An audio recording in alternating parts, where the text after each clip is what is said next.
Welcome to Do What Matters Most. This is episode 8 in the series Parent Leadership for 21st Century Children. When you become a parent, you have a choice. You can simply try to cope with all the new demands you face, which is necessary, or you can develop a strategic plan for your children and your family. In this episode, learn how to strategically use the resources in your family to promote growth in your children and more satisfaction for yourself. Visit mattersmostmedia.org to find more about the podcast and firstanswers.com to find tons of parenting resources. In the last episode, I spoke about being an intentional parent. And the reason for that is to prevent families or parents from assuming that having children and busy taking care of them, feeding and clothing them will be sufficient.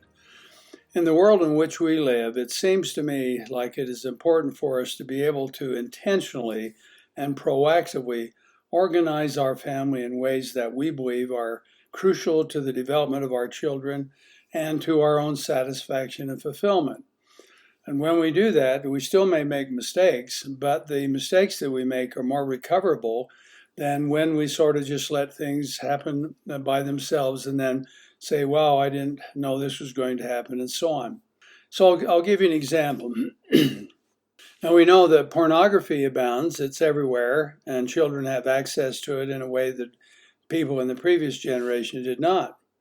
Now, given that knowledge, if we're going to be an intentional parent, for example, we would assume that our children can get access to that, and so we need to intentionally do something to educate them emotionally and in terms of their values that make the use of or interest in pornography less applicable, less enticing. So if we don't do that and the children have it available to them and they look and so on, then we can understand why we're having more children and adults addicted to pornography. The same thing might be true about some forms of depression and anxiety. Since we understand that the types of situations our children are in may be such that there is more susceptibility to anxiety, more likelihood of depressed moods because of the stress or the tension or the confusion or whatever is involved in their environment. If you're an intentional parent, then you would say, well, I'm going to read up on what it takes to create healthy, emotionally healthy children. I'm going to put that in place intentionally, and then I'm going to find out what to do to prevent specifically depression and anxiety. And so you might discover a program on the website First Answers that has to do with emotional self-reliance, which is that what parents can do so that they prevent their children, immunize them against the possibility of depression, some forms, the reactive kind, and anxiety. I am proposing that being intentional is more effective for you as parents and also for your children. And so I hope that you'll think, well, what do we intentionally do to promote the growth, the successful growth and development of our kids? So it is possible now for us to take a look at the second part of this statement. It has to do with strategic. Be a strategic parent. Now, I'm not talking about being deceptive. I'm not talking about anything that's dishonest. I'm talking instead about how it is possible for us to organize a strategy that is designed to help our children grow here, develop there, learn lessons that we want them to, so that we have a strategy in mind to deal with problems and with promoting their successful growth. Now, the strategy I'm talking about principally is the strategy of organizing your family and the resources within your family to promote the outcomes that you want in the lives of your children. I'll give you a general example to explain. We have relationships inside our family between parents and children and between children, and those relationship experiences provide a fertile environment for us to strategically teach certain types of social skills. I remember one time I overheard a conversation between my mother and my older brother, and he was talking about the fact that at that point in time he didn't have as many friends as he wanted to. What had happened is that they'd taken our small school and consolidated into several schools into one big one, and he seemed to be lost. So she gave him this advice. She said, I believe that it's useful to imagine that people have on their chest a sign that says, please help me feel important. And my mother was saying to him strategically that if you will learn how to help people feel important, then likely you'll have friends that you would like to have. As far as I know, that's the only message she gave to that. But it wouldn't surprise me that later on she met with him again and asked what he was doing and how it was working out so she could follow up on her strategy to see if she could help her son develop improved social skills. Now, why the family? Well, I believe that families have more resources available to parents than parents use.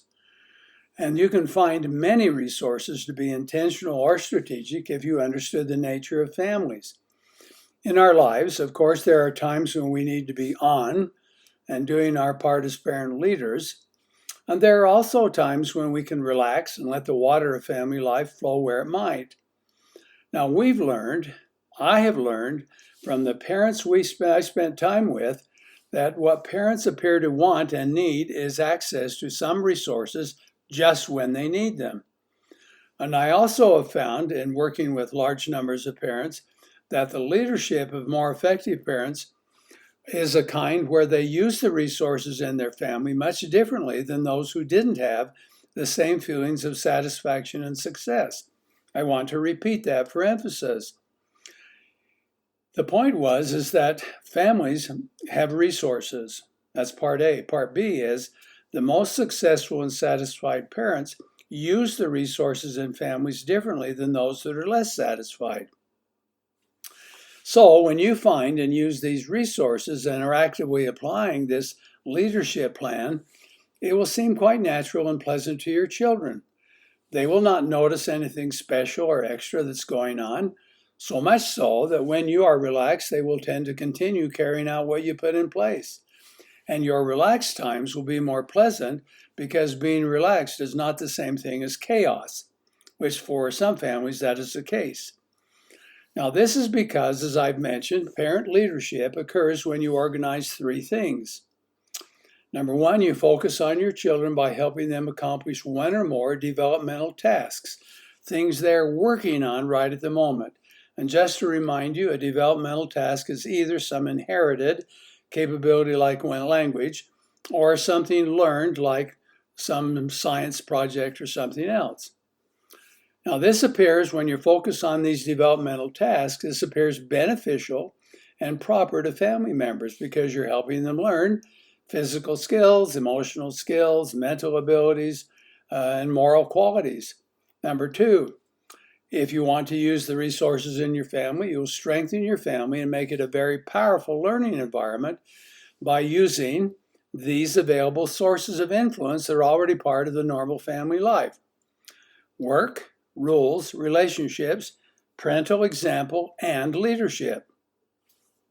And number three, to use these resources, you bring parental leadership practices in the family that build trust and create in children the readiness to learn and change without a lot of intense family drama. In an earlier episode, I said, look at these 10 impact parent practices that motivate children to follow. And if you reviewed those and said, okay, I'm going to look at myself, see which ones I do or don't do, and you can look at strategically the idea of putting in place forms of leadership that will help you be successful with your kids. Now, I have proposed that most events and activities in the family, including rearing children, are made up of work, rules, relationships, and parental leadership example. Now, one of the very best things you can do to execute parent leadership is to ensure that your children participate successfully in all of these family experiences. So, I'm going to propose that if you want to be strategically, what you will do is learn how to use rules strategically, the work of the family strategically, and the quality of relationships strategically. So, for example, do you have a plan? And if you don't, would you please create one? And I'd be happy to help if you wanted. A plan of helping every child learn to work and complete their chores. And they might think, good heavens, I've been spending the last 10 years doing that. So what is he talking about? Well, if we were doing this, we would start teaching around age 3 and any age thereafter when needed. Now, a lot of parents do the following. They just say in a loud voice, "You all have chores to do, now go do them." And a strategic plan would mean that you would make sure that every child would know how to start, finish work, and to work productively, even if that meant you had to work one-on-one until each child knew how to do that. So as a family psychologist, I said recently to a set of parents, assign yourself to one of the children. They have 6. Start with the oldest, and let's go to work helping her start and finish her work and doing it happily. When she gets good, then take the next child and so on. All the time you can make lists, check off lists, set times and so on, isn't as powerful as an active strategic mentoring plan so that your children actually learn the forms of work that you want them to.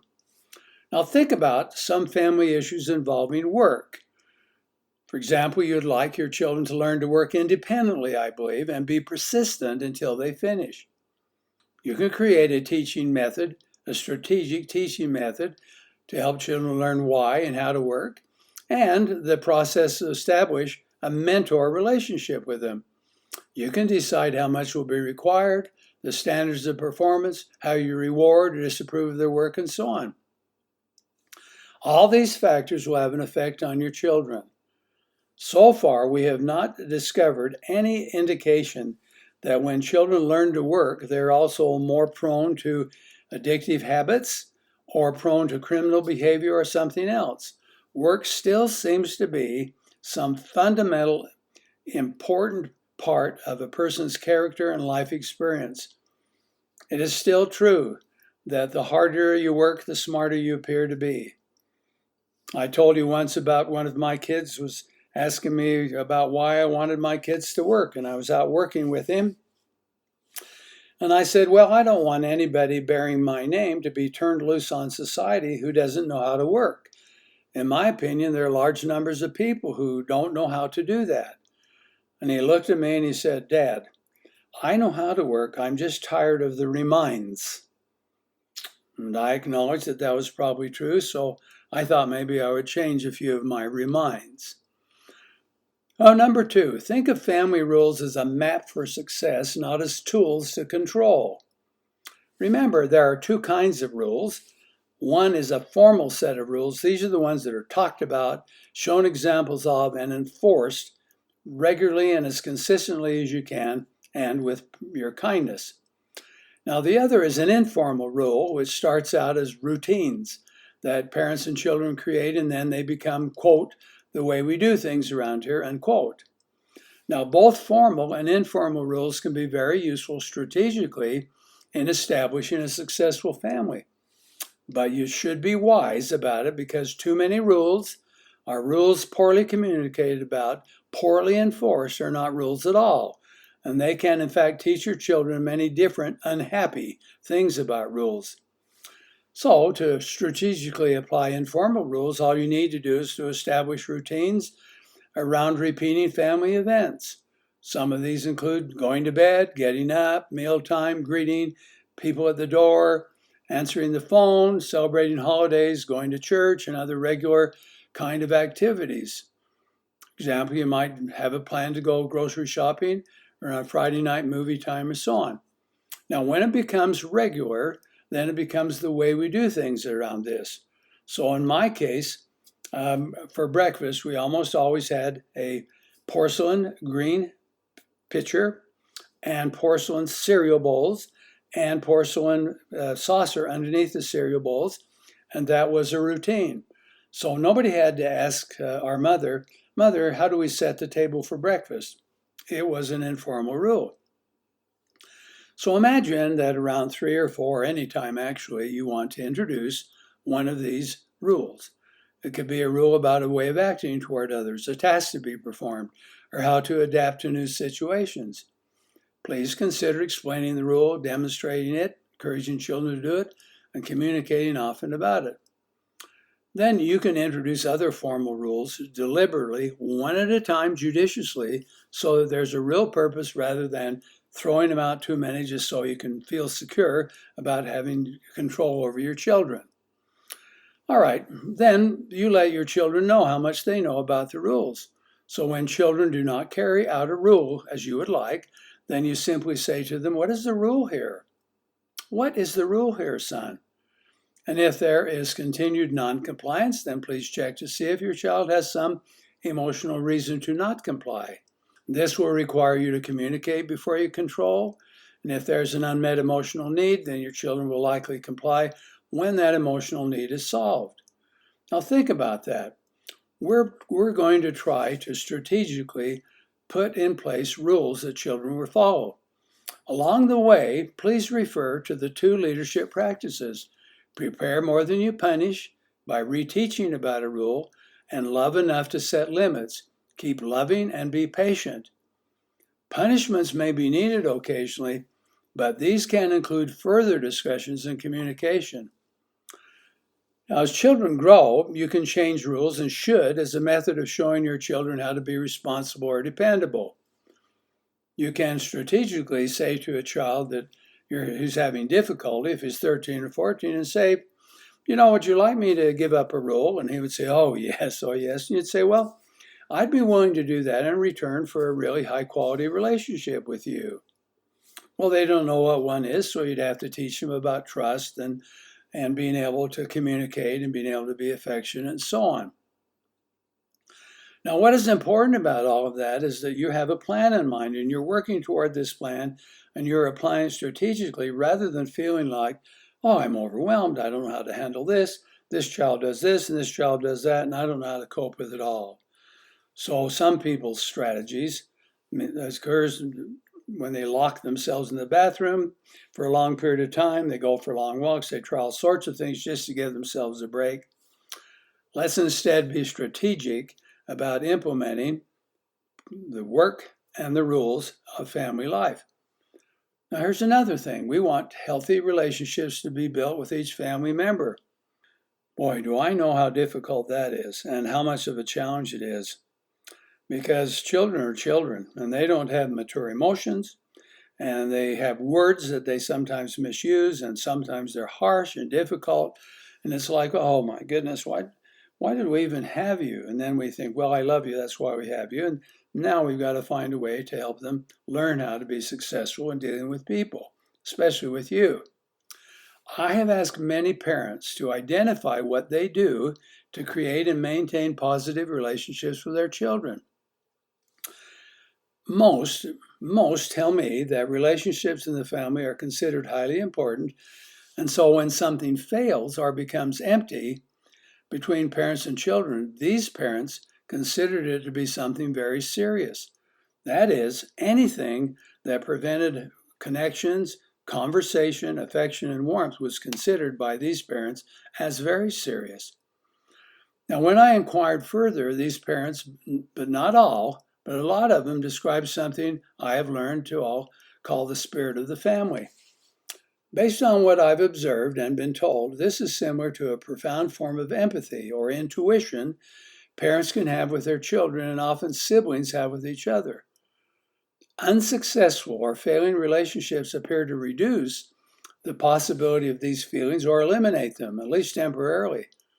And both parents and children can suffer from this condition. Now, what this means to me is that parents should intentionally and strategically organize family activities or processes and demonstrate the example of high-quality relational behavior. Cannot believe how harmful disruptive anger can be in a family, the kind that's explosive and a parent gets angry, or withdrawal and rejection. Well, I'm not talking to him anymore. Withdrawal of love and affection. Oh my goodness. Talk about penalizing a child who doesn't deserve that. He may have misbehavior, but doesn't deserve that kind of rejection. And so these are things that I deal with professionally, and I'm thinking, wow, how did you get into this framework instead of this one? If you're going to be strategic, you would learn positive communication. You're doing well. Everything's going well. We're going to work this out. Emotional honesty. I will tell you exactly how I feel about this. Kindness. Great kindness. doing things to care for, and so on. Respect, all forms of respect, listening, admiring, not interrupting, learning how to negotiate differences. Let's just sit down and talk about it. When you can't agree, you say, we probably don't have enough information, so maybe we'll talk more. And then you get kids to learn to talk things through, learn to include others, and then also demonstrate this by the absence of criticism, harsh judgment, gossip, or rejection. Now think about that with me for a minute. If you strategically put these conditions in place, you're proactive, you're creating conditions and using the resources in your family, and it will help them out. Now, so for example, let's take a look. When you can teach about rules, you could teach children that obedience to rules most of the time ensures successful both inside and outside the family, and teach them when it might be all right to disobey a rule. There are some times, like helping somebody and coming in late, or a matter of being in a tough situation and trying to resolve that in order to not comply somewhere else. But most of the time, the message is when you obey these important rules, the ones that have a purpose, most of the time they ensure success. I cannot tell you, honestly cannot tell you because I haven't counted, but there are so many I can't count, the number of times I've said something like this to a son or daughter. I know you're arguing and fighting with your mother or your dad, for example, but why don't you try this? If you'll say every day, Mom, I have a few minutes, could I help you? Or treating your mother with respect and keeping your voice down. Well, why should I? Some boy will say, she hasn't. And I'll say, I'll tell you why. There are a lot of reasons, but the first one is this: you're going about this in a very foolish manner. Cooperation with your mother and desire to help typically gets you much more than fighting with her. Your method is not producing success for you or for her. So you have a lot of ways of doing that. So what else would you do? Well, you could apply family communication to teach cooperation. And so children learn how to talk instead of argue and fight. That's a strategy. And when you put this in place, then you say to children, let's do this and practice it. If you start when they're young, you can get this. Say, strategic parenting suggests options for you to use in order to prompt growth. So your kids get better at it, anything you're trying to teach them. If they don't know how to cooperate, we're going to have a family discussion and we're going to try to teach that so everybody knows how to do it well. Now you can also teach family work, or use family work as a resource to teach responsibility and integrity and all sorts of things if you're willing to do it intentionally and strategically. Now last, I just want to make this point. Planning is better than relying on chance. Take a look and see if you regularly meet. If you're a single parent, you wouldn't do this. You just hold a meeting with yourself. But if there are two parents in your family, do you have a regular meeting where you talk about the outcomes that you want for your children? Do you talk about things that are going well and things that are not going well? And if you don't have a regular meeting, then would you explain to yourself why not? We've got these children, we want them to grow successfully. Don't they and your family deserve some leaders who are focused on the most important outcomes of life for them? See, strategically, you want a balanced emphasis on your example, on teaching children, setting and enforcing rules, work opportunities, and high-quality relationships. You might be strict or flexible. Your children might be obedient or disobedient some of the time. But if it's possible for you to be strategic, you can put in place activities and programs that will help your children be successful, and you will feel a lot more satisfied.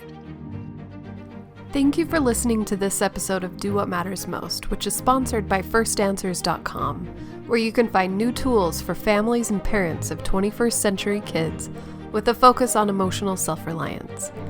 Visit firstanswers.com to sign up for a free newsletter. Find Do What Matters Most on Facebook and our website, mattersmostmedia.org, where you can ask Dr. Scoresby your own questions. Remember to subscribe to stay up to date with new episodes. Give us a rating and write a review on the podcast app or Google Podcasts, and let us know what you think about Do What Matters Most.